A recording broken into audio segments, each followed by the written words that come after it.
Hello everyone, this is Jonathan Kiley with FlySkins.com. What I'm going to show you in this video segment is a fly that I call the swamp thing. It's a great bass fly pattern, and I've caught crappie, panfish of any type. They all attack this thing. You can do it in a multitude of sizes.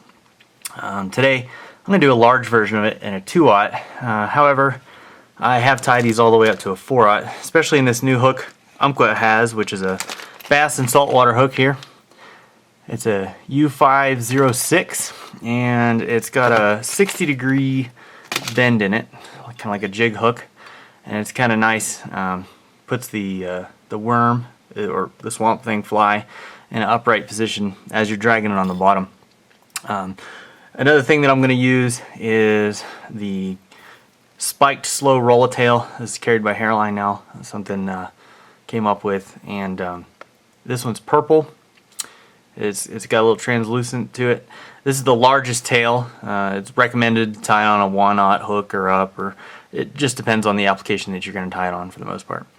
A lot of folks I know sometimes get intimidated by tails such as this just because maybe getting hooked or wrapped around the hook or casting, but this, I can assure you, is actually extremely light. It doesn't absorb water, so it makes it easy to cast every single time. I've thrown up to a 4/0 size of this particular fly on a 7-weight rod with no problem. As far as wrapping around the hook, bad cast that happens with tails. The neat thing about these particular tails is they're thin enough but very durable. If they do wrap around the hook for whatever reason, you don't lose much, and this thing is going to continue to have action.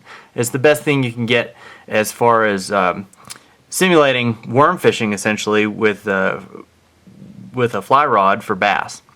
Okay, so I'm going to be tying this on my Jurassic Jaw Peak vise here. I'll show you how to mount it in there.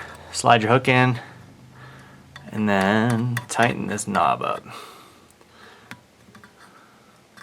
And that thing is not going anywhere. Okay, today I'm going to be using some of the new Vivis thread. It's a 240 size, pretty thick. It's a flat, almost like denier thread, and I'm going to start tying this thing.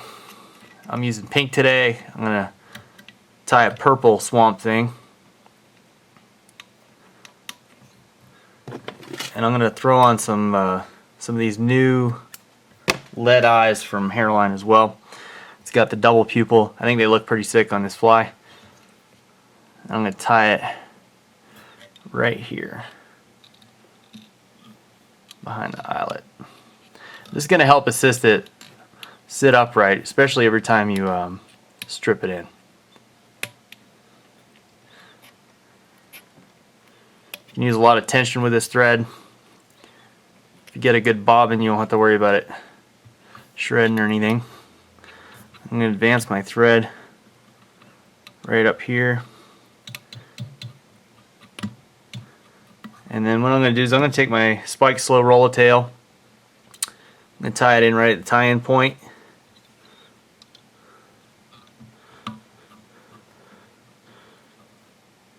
And then what I want to do, you don't have to do this, but I'm going to fold it over.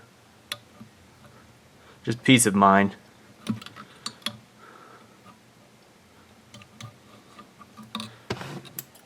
And if you've never done a dubbing loop, that's okay. You can just apply this dubbing however you'd like.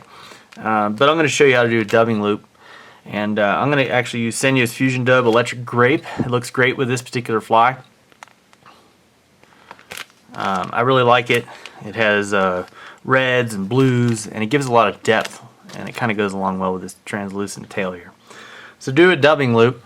Basically, I'm going to pull some thread out, make a big loop, jam knot it over to create a solid loop.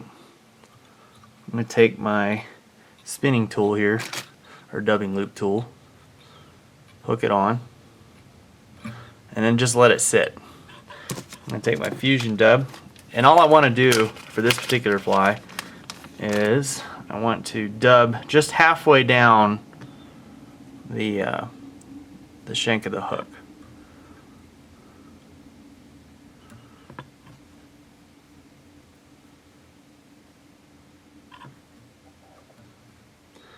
Put about, I don't know, 4 inches of dubbing on there.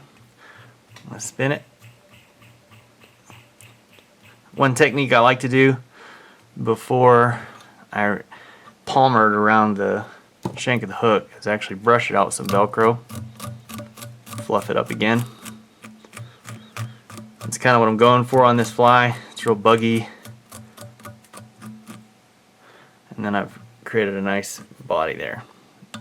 As I wrap it around or palmer it around the hook shank, I'm actually going to pull these fibers forward. That'll just keep it from laying over itself and matting it down.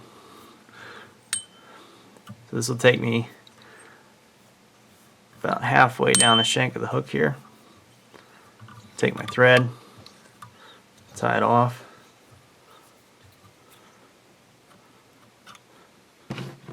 Trim this off.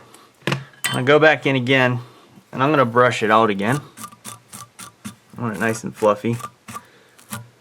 Yes, I said fluffy. Alright, just kind of pull that forward. And then I'm going to use some silicone legs. These are Crazy Legs black with purple tips from Hairline here. They're pretty cool. I like them, like the transition from black to purple. It's also got some blue glitter in there, infused. I usually use about 4 pieces. And I'm going to leave them as long as they are. That's kind of how I like to do it. I'm going to find the midway point, wrap it around. I'm going to take this, fold it over, wrap it in again, and then I'm going to snip the ends just to release them from themselves. Next step is I'm going to make another dubbing loop.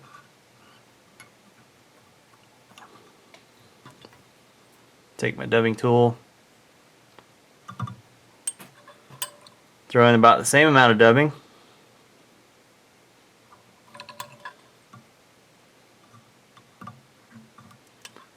Get my thread out of the way.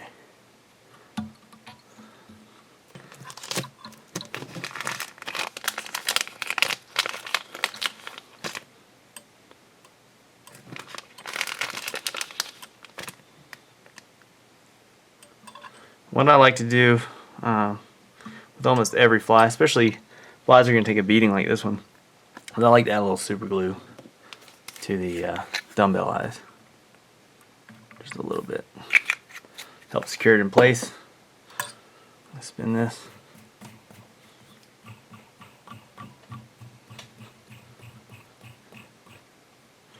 You could also use dubbing brushes if you can find them in a color that matches. My favorite color for this particular fly is purple. I do, however, like the brown and the black. They've been very productive for me as well. My first color is always purple, especially with this one. I've had a lot of great success with it.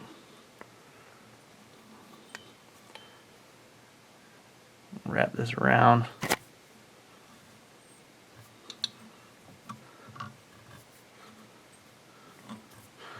And I want to get all the way up until the base of the eye there.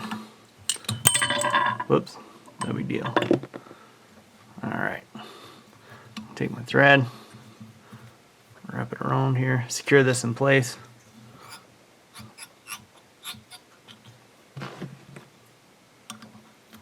And then again, I'm going to brush it out some more.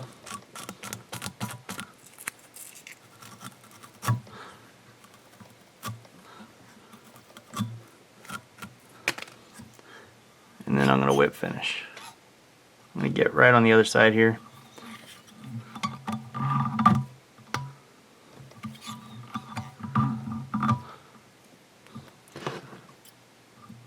Putting that off. And then I'm going to add a little more super glue right on those threads.